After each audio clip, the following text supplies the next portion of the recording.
Hello and welcome to the Apalachicola-Chattahoochee-Flint River Basin Drought and Water webinar for the month of February.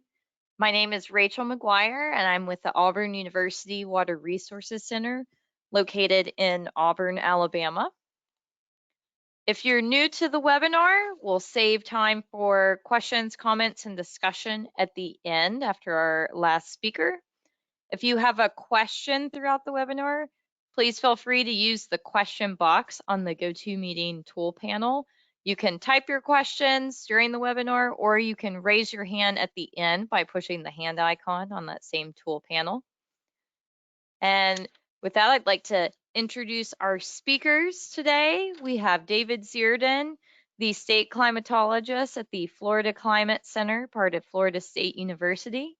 We have Tom Littlepage from the Alabama Office of Water Resources, Paul Inkhorn from the USGS South Atlantic Water Science Center, Cindy Donald from the U.S. Army Corps of Engineers Mobile District, and we also have Jeff Dober of the National Weather Service Southeast River Forecast Center, and a special presentation at the end by NIDIS's Kelsey Satalino. She will be doing a walkthrough of the newly redesigned drought.gov for us.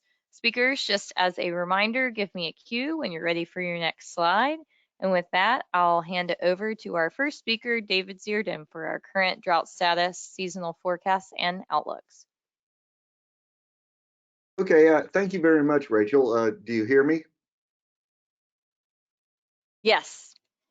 Okay, great. We'll go ahead and get started. And as usual, I'd like to begin with weather and climate events that are in the news. And of course, this past couple weeks, the big newsmaker is the Arctic air outbreak over the deep south and central United States. I won't go into a lot of detail about this event, but just share a couple images with you. The first is a visible satellite image on the first clear day after all the snowfall across the deep south.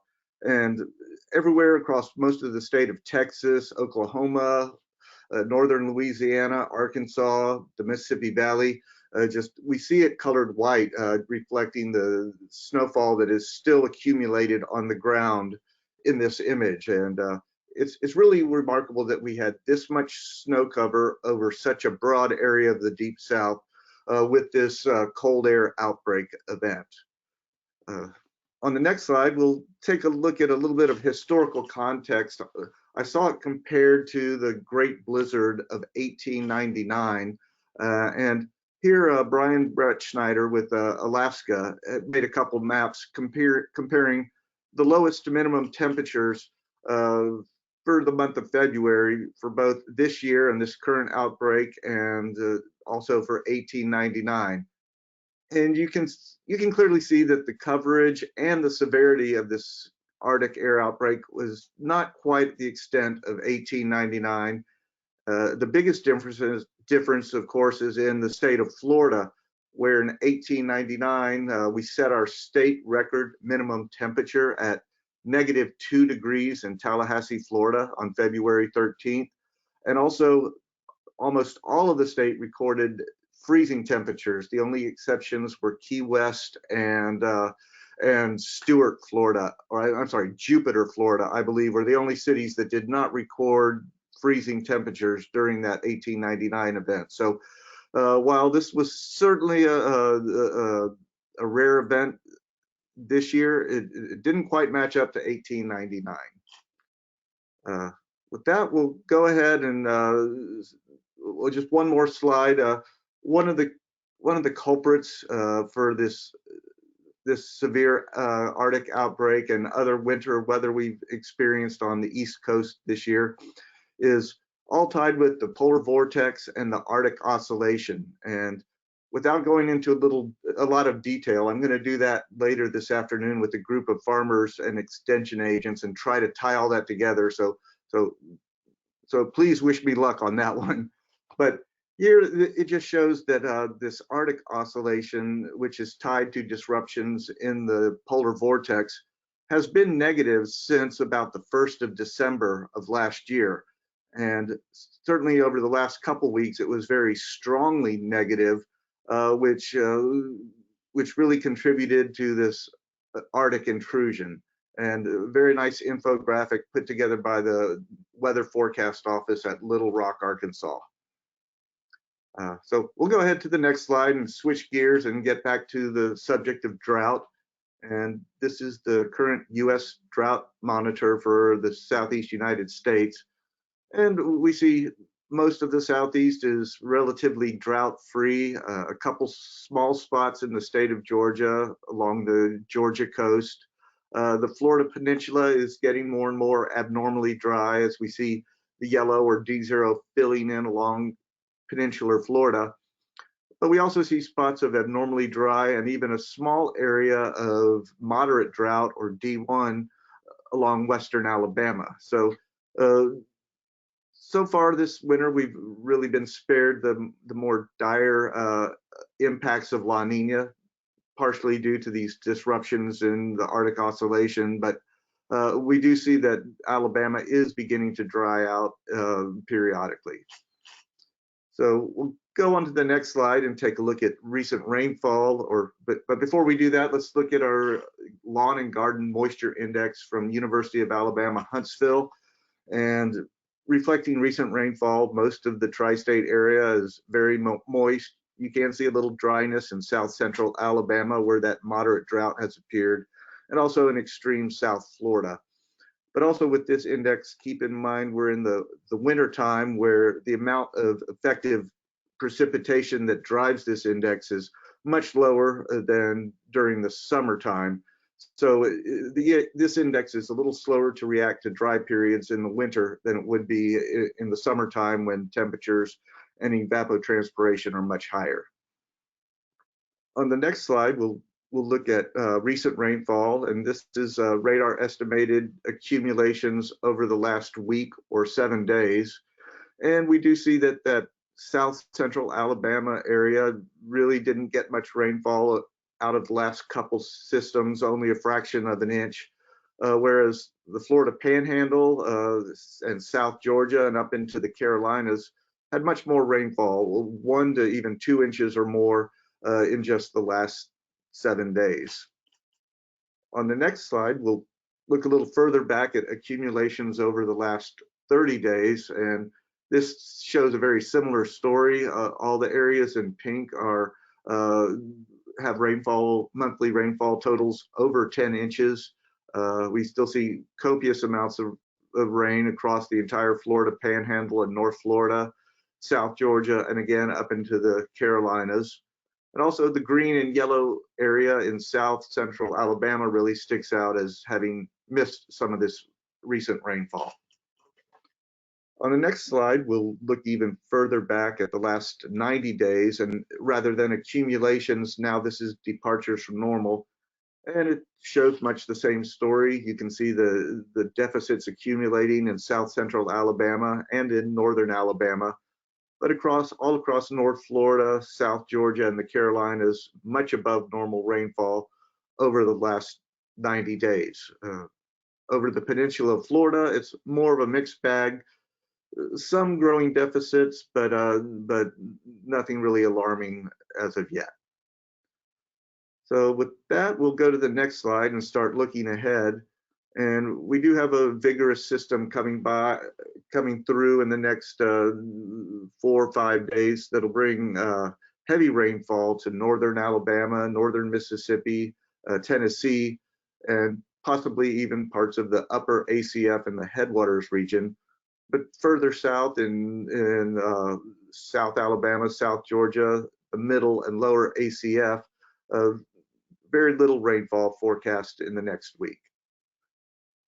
So with that, we'll go ahead and look further ahead and check on the status of the Pacific Ocean. And yeah, we are still in the La Nina phase. It's still fairly mature, as we can see with the blue coloring along the equator with this sea surface temperature anomalies there, 1 to 2 degrees Celsius below normal. And also the area below normal sea surface temperatures is fairly broad as this La Nina kind of goes through its normal life cycle. And on the bottom, we see the familiar Nino 3.4 index that tracks sea surface temperatures in this region. After being in the strong range back in November and December, things have warmed up just a little, but we're still running around a full degree Celsius below normal, according to this index, which is well within the moderate strength and fully developed La Nina. So with the next slide, we'll start looking at what the forecast for the Pacific Ocean is. And similar to our last few webinars, the likelihood of it continuing through the winter, the January, February, March timeframe is very high, 100% virtual certainty. But as then we get into the spring season, once we get into that March, April, May time period, the likelihood of remaining in La Nina conditions drops to about 65%. And as we get into the summer, those odds drop even further. So this is very consistent with the usual cycle of an El Nino or La Nina event. And over on the right just shows the different models. Very difficult time of the year for the models to predict changes in this El Nino region. And so we see quite a very large model spread, but the ensemble average does show a warming and a possible transition to neutral conditions this summer. And we also see a couple outliers that I would not trust at all. So with that in mind, we'll go to the next slide. Just keep in mind the classic La Nina patterns, or the canonical climate impacts we see from these La Nina events is for warm and dry across the southeast United States. And over on the left is the composite from all the past La Ninas for the February through April rainfall, where we can see the storm track up the Mississippi River Valley and Ohio River Valley, but we see much drier than normal across the Florida Panhandle, South Alabama, South Georgia, and the middle and lower ACF. So this kind of climate impacts is still possible and still on the table as we transition from winter into the spring of this year.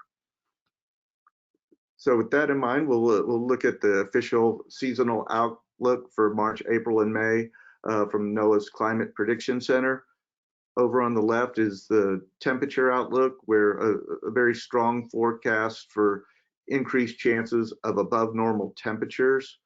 Over on the right is the precipitation forecast, with the probabilities leaning towards below normal rainfall across Florida and the middle and lower ACF. But it also, the pattern is just the same, but you notice that these probabilities of below normal have dropped since their last seasonal outlook. So not quite as strong a forecast as we had seen earlier this winter. And with that, we'll go to the last slide, which I believe is the seasonal drought outlook. And this really reflects recent conditions and how we've had more rainfall than anticipated this winter, in spite of being in the La Nina phase. So now we see that Alabama and Georgia, except for that one spot where there is moderate drought, now they are forecast that there's no forecast for drought development as being likely, where this area was shaded yellow last month from this product. We do still see that the peninsula of Florida is leaning towards drought development is likely as we proceed through the Florida dry season. So with that, we'll go ahead and wrap up. We had a major cold air outbreak and winter weather across most of the central and deep south United States, more so in Louisiana, Texas, Mississippi than in the ACF Basin, where temperatures were a little bit more moderate. Disruptions in the polar vortex and the negative Arctic oscillation are to blame for this, but they look to be returning to normal now and for the coming weeks. We do have abnormally dry conditions over peninsular Florida and even moderate drought over western Alabama in the current US Drought Monitor. We've had above normal rainfall at basically all time frames across the Florida Panhandle, South Georgia, and the Carolinas, but growing deficits across western and even northern Alabama. The La Nina advisory continues with 100% chance of continuing through the winter and 65% chance through spring. And based a lot on this continuing La Nina conditions, the CPC seasonal forecast favors above normal temperatures and below normal rainfall. So far this winter, this negative Arctic or North Atlantic oscillation has pretty much overwhelmed the typical La Nina impacts, but with that returning to normal, there's still a chance that La Nina can really exert its influence as we transition from winter into spring. And drought development is less of a risk in the short term, but later in the spring, we still have to keep a close eye on it. Thank you, David. And now we'll move on to the state of Alabama input. Tom Littlepage had a conflict, so I'll be presenting on his behalf. David's already mentioned the current status of the drought monitor for Alabama, in particular, that area of D1 moderate drought in the western portion of the state. The lower Canebrake region is experiencing D1 and abnormally dry conditions, as well as parts of Monroe and Dallas counties. And this area of D1 has been around for a few weeks now. Some portions of lower Alabama, particularly in Baldwin and Mobile, our coastal counties, had alleviated some of the D0 in that area. However, the rain has just not been present in parts of southwest Alabama where that D1 line has extended into this week. However, the current drought declaration has not been updated or necessary since September 1st of 2020. This is a declaration that is put together by a group of Alabama state representatives who meet as part of the Drought Mitigation Impact Group, and they have an upcoming meeting, which I'll discuss at the end. As always, we like to share the Office of Water Resources Drought website, where you can look for updates and you can also submit drought impacts, and that is a resource that is used by the Office of Water Resources. So D0 in the state has risen this past week to 31% of the state, and now 5% is within that D1 moderate drought. The Office of Water Resources continues to monitor the implications of La Nina. So far, that has been minimal, but that's anticipated to increase in the spring. There haven't been any changes made to the drought declaration for Alabama since our webinar last month, and there aren't any reported water availability issues. I mentioned the Monitor and Impact Group for the state. Their next meeting is Tuesday, March 9th at 1 p.m. Central. It is a virtual WebEx meeting. If anyone would like an invitation to this, you can email me or Tom. I'll provide my contact information at the end of this webinar. And now I'll hand it over to Pauline Korn with our stream flows and groundwater conditions. All right, Joy. Good afternoon, everybody. Let's begin by looking at the real-time network. So the current status of our gauges is shown on the right. So pretty much across most of the ACF, we're looking at normal flow conditions. So the headwater especially, and then moving south to the coastal plain, there are a number of gauges that are currently ranking in much above normal flow from the previous rain of last couple of weeks. So conditions look pretty good as far as flow goes. Let's take a look at the next slide. So I showed this last month, and this graphic just is intended to show it's the percentage of stream gauges in each of the flow percentile classes for the past 45 days. So as of today, in the table there, you see that 61% of our gauges were currently ranked normal, with 14 and 20 showing above normal, much above normal, respectively, with 4% in high. So, you know, the past 45 days, the majority of the gauges have been classified as normal flow. So we're seeing plenty of water flowing out there. So hopefully that graphic is understood and I explained it well enough, but we'll look at the next slide now. So this is the below normal 7-day average. Our last webinar, we had some areas in Alabama, actually majority of Alabama was either showing as moderate hydrologic drought or below normal. So the recent rains have pretty much removed that. So Alabama, Georgia, and Florida are currently in normal conditions, not showing any signs hydrologic drought according, you know, to the normal or below normal 7-day average stream flow. So looking good there.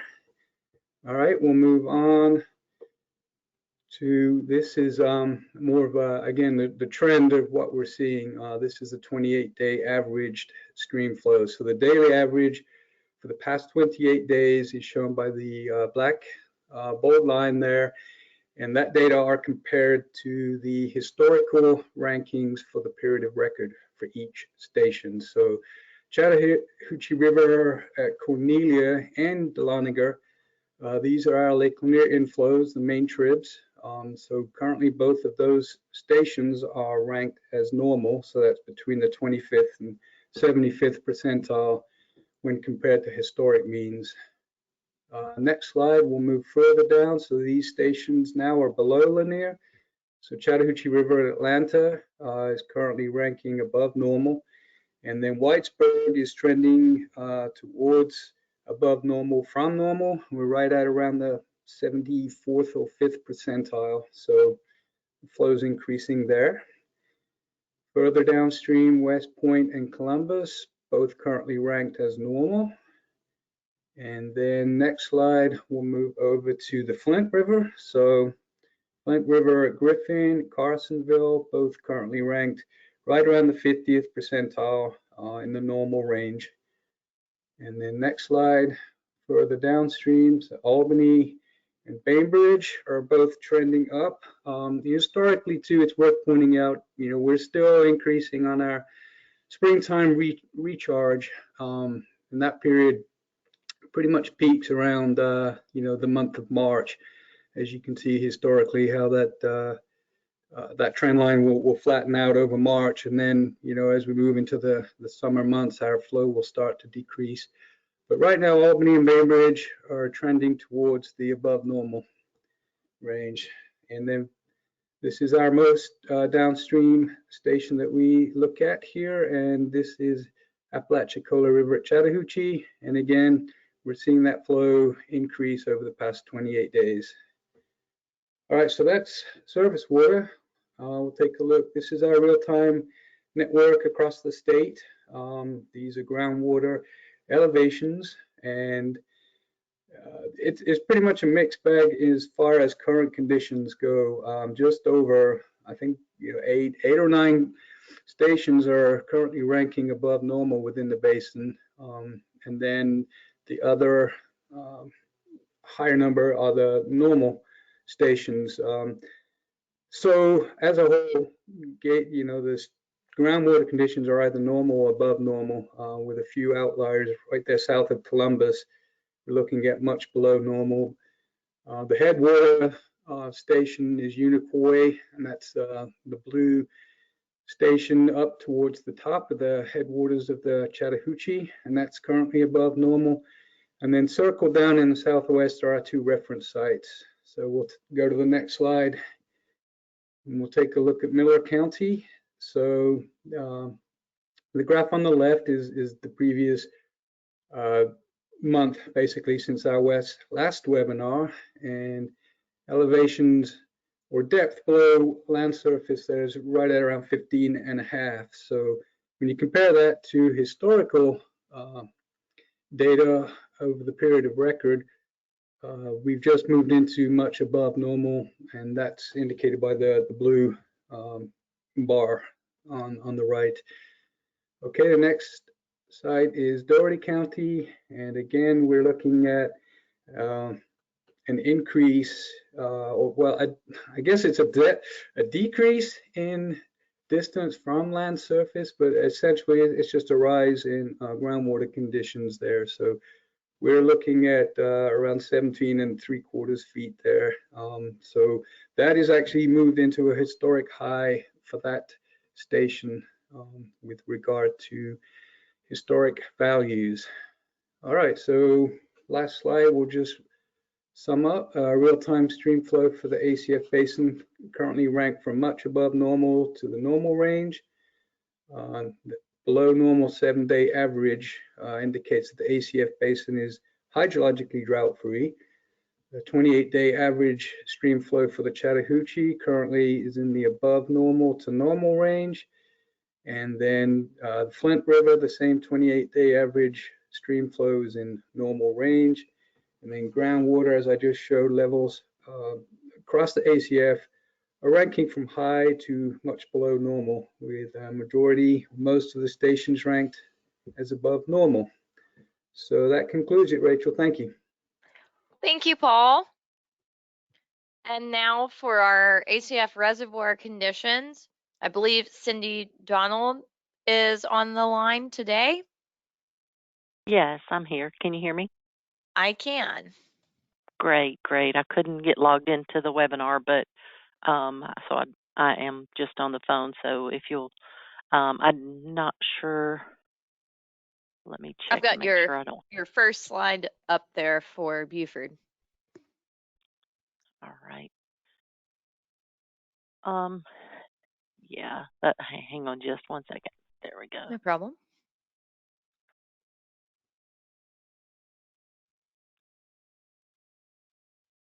Oh, let's see. Okay, so the first one at Buford. We are just under guide curve with the pool elevation at 1069.84. And over the next several weeks, we should be right at guide curve or just under. Next slide is West Point, and the current elevation is 628.75. And we have begun our refill season. And over the next few weeks, we should still see that the refill trend towards the summer level of 635. The next slide is Walter F. George.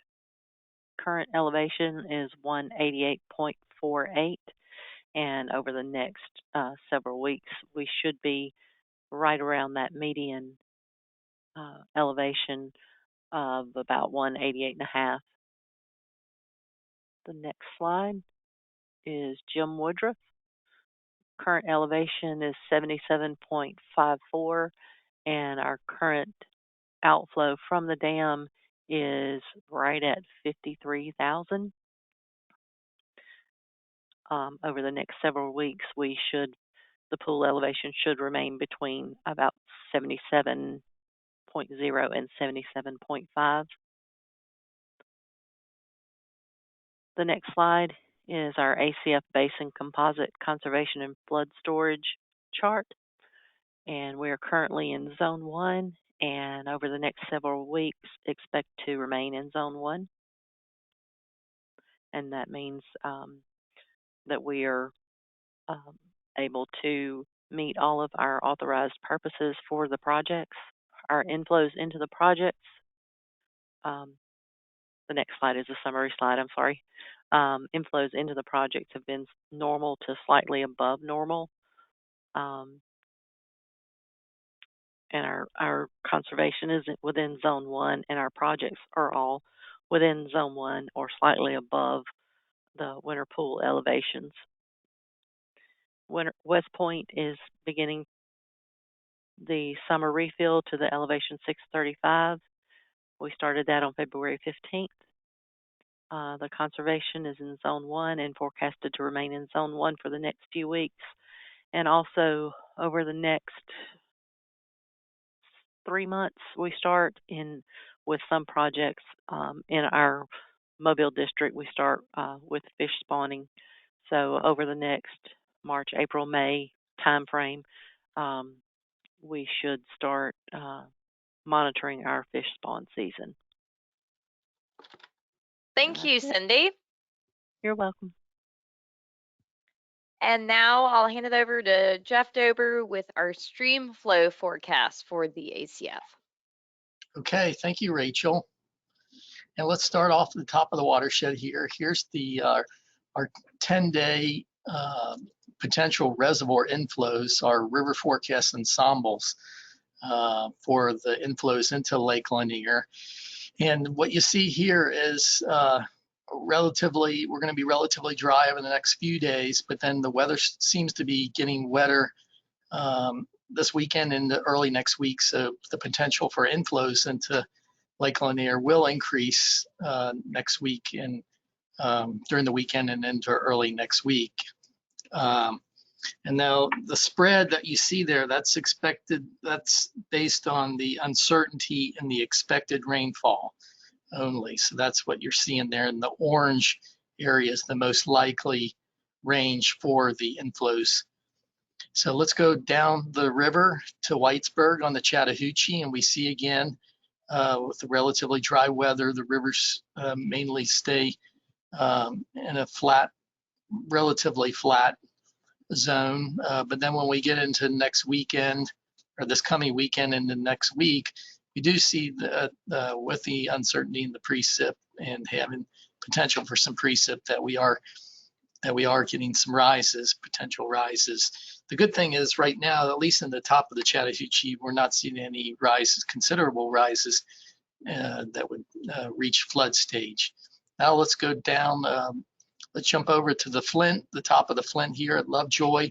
And again, the same signal here, rivers generally flat for the most part, but then we see maybe some potential rises early next week. And then we go dropping down to Bluntstown on the Apalachicola. And this is based on the discharges that Cynthia was just talking about from the Corps of Engineer reservoirs. And actually, we've modified this forecast just slightly since sending the slides, since I've sent the slides to Rachel yesterday. We are expecting discharges out of Woodruff Dam to decrease into the weekend, and we should be below flood stage here at Bluntstown by the weekend. And again, that's based on the discharges out of Woodruff and what is expected, what we get from the Corps of Engineers. So that's good news, but we are, like I said, we do have minor flood impacts, minor flood conditions on the lower Apalachicola right now, down here at Bluntstown. Go ahead to the next slide. And so let's jump to our 1 month forecast. Here's the month forecast for the month of March. And we see we're going to continue the trend of near normal, with the exception of the Lake Lanier inflows being above normal. And this pretty much follows along the lines of what Paul was showing, the graphs that he was showing that was pretty much indicating we're near normal now in that normal range. And we'll probably stay there through most of March, given that we do have maybe some mixed precip events, but nothing significant in the short to medium range as far as rainfall right now. As far as the 3 month forecast, these have changed just slightly with the slight wetter conditions in late February and or mid-February here and in the late February. Their percentiles have changed just a slight bit. We see a slightly less chance at below normal stream flows as we head into, and this actually, I don't see the text on there, but this would be for March through May, March, April, May. And so as David pointed out, we are expecting higher chances at normal or even below normal rainfall as we head into that late spring. So this is based on the current trends as well as those expectations of rainfall as we go into the late, really mid to late spring. So right now, our best estimate right now is for near normal stream flows for the Chattahoochee-Flint and the Apalachicola, and that's sort of what our, as well as our ensemble stream flow pie charts are saying here, that the best chances are really in that high to normal range, and then we sort of trend toward that normal piece of the pie based on the fact that we're going to be that there's higher chances for near normal or even below normal rainfall for parts of the basin. So then, do we have the next slide? And I just wanted to remind everybody too, this is the primary recharge period. This is the typical period where we do see river flooding. We're in week 8 of the year, and so we usually see the primary flood season last into really through the end of March. So we have several more weeks of potential higher stream flows, higher rainfall potential, and then that sort of cuts off as we get into to early April as we see the vegetation come out and sometimes rainfall start to decrease. So in summary, ongoing minor flooding in the Apalachicola near Bluntstown. Additional flooding threat in the ACF the next 10 days is pretty much low. Our 1-month stream flow forecast is near normal, though above normal flows are expecting on the upper Chattahoochee above Lake Lanier with continued runoff. And then our 3-month stream flow forecast stays, as we said last month, near normal as we head into late spring. And that's all I had, Rachel. Thanks, Jeff. Thank And you. now we have a special presentation from Kelsey Satalino, the Digital Communications Coordinator at NIDIS. She is going to give us a run through of the newly redesigned drought.gov. Hi, everyone, and thanks, Rachel. Can you all see my screen all right with the new drought.gov? I'm seeing it just fine, Kelsey. Great. So as Rachel mentioned, the National Integrated Drought Information System, or NIDIS, launched a redesign of the U.S. drought portal, www.drought.gov, in January of this year. The new drought portal features updated content, new interactive maps, designed to provide actionable, shareable information and graphics describing current drought conditions, forecasts, and impacts, as well as resources for planning and preparedness. So I want to take the next few minutes just to show you some of the key features of the new website and how it can be useful for looking at drought in the ACF River Basin and surrounding regions specifically.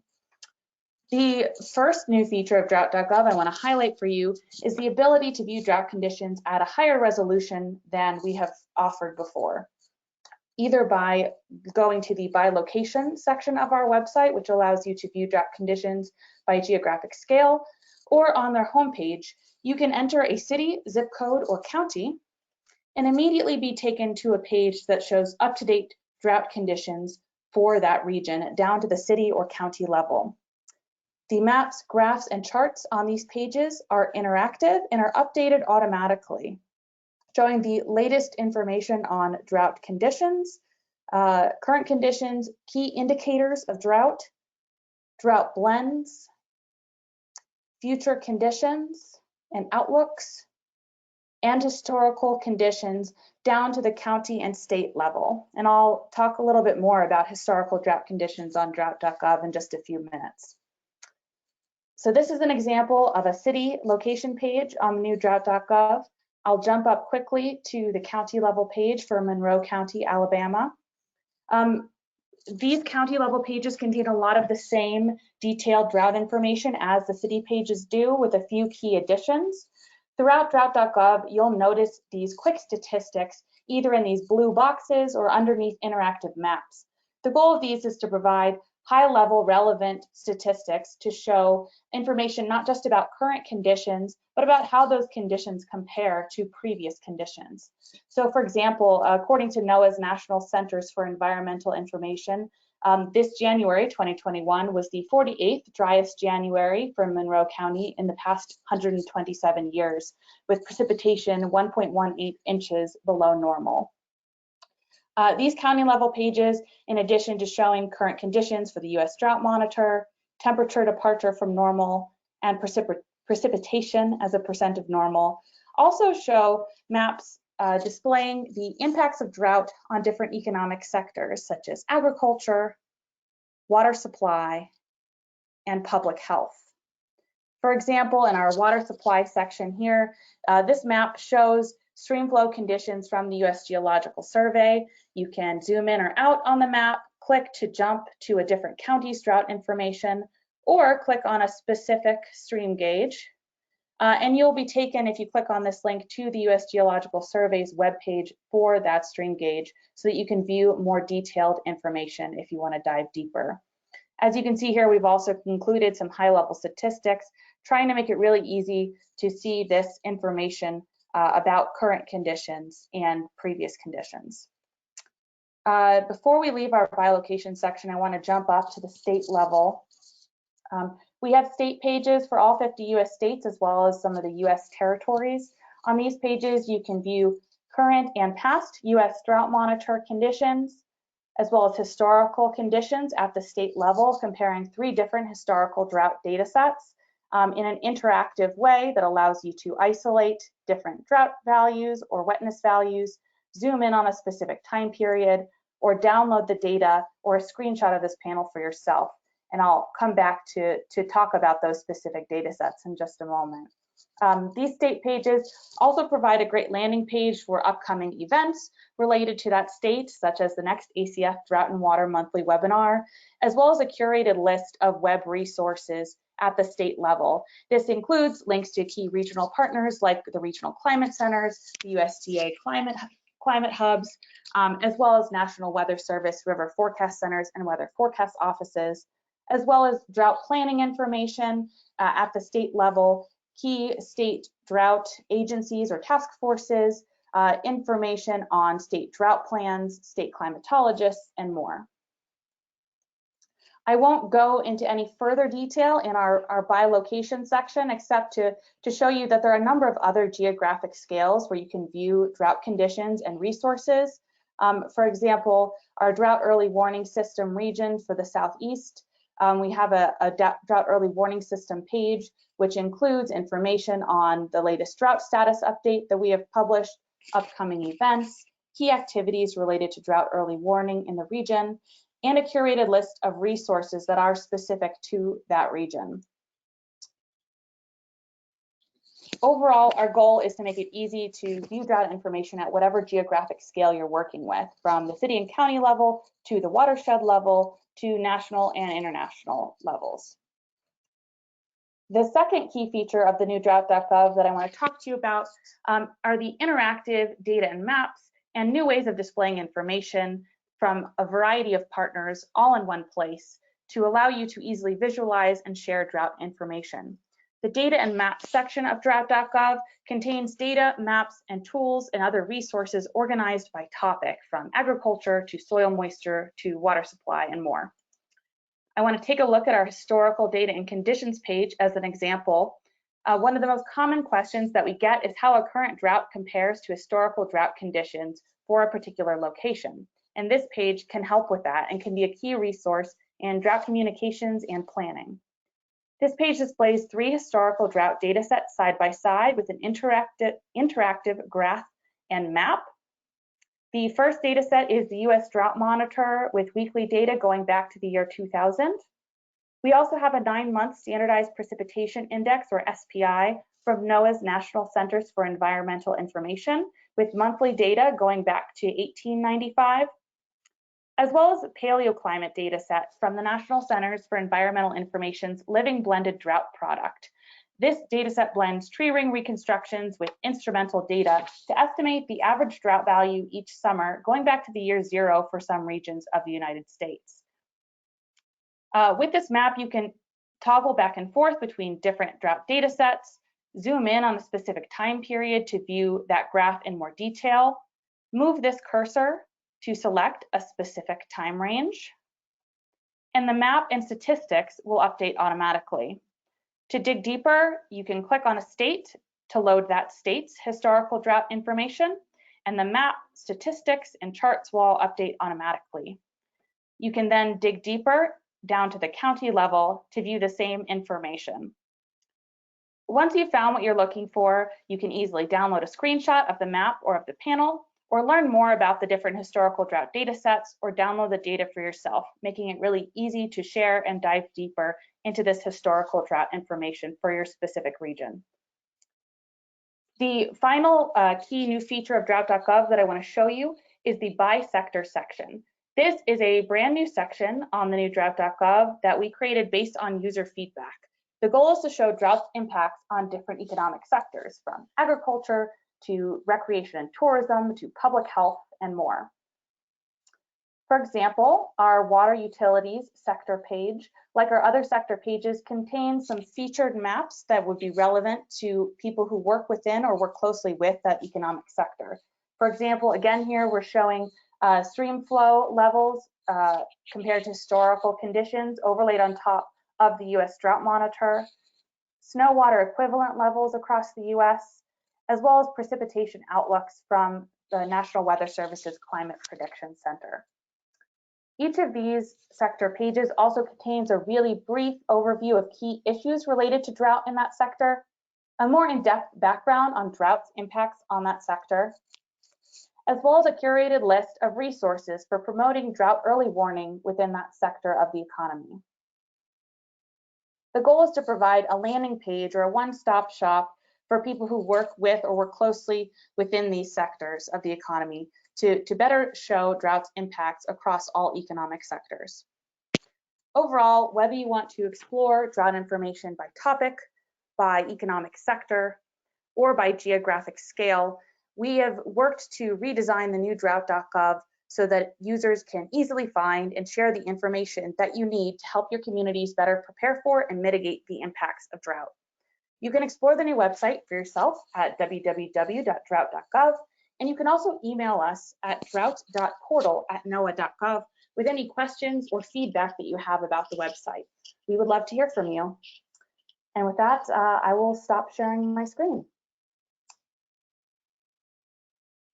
Thank you, Kelsey. That was awesome. There's a lot of great new resources available on drought.gov. Glad we were able to showcase it today. All right. I'd like to thank the rest of our speakers, David Zierden. Thank you to Tom Littlepage for sending in Alabama state level information. And thank you to Paul Ankhorn, Cindy Donald, and Jeff Dober. And of course, we just heard and saw some great information from Kelsey on the new drought.gov. At this point, I'd like to invite anyone to raise their hand or type a question in the question box if they had a question for any of our speakers today.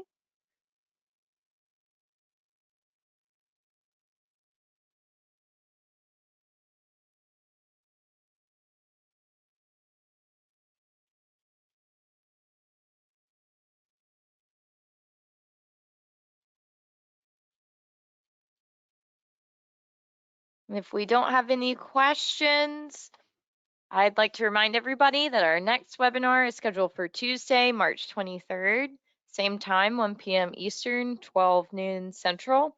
There'll be a video recording of this webinar posted online on the YouTube channel for NIDIS. There will also be a summary email within 48 hours of this webinar with today's takeaways and key information. Thank you everyone for being here and have a great rest of your Tuesday.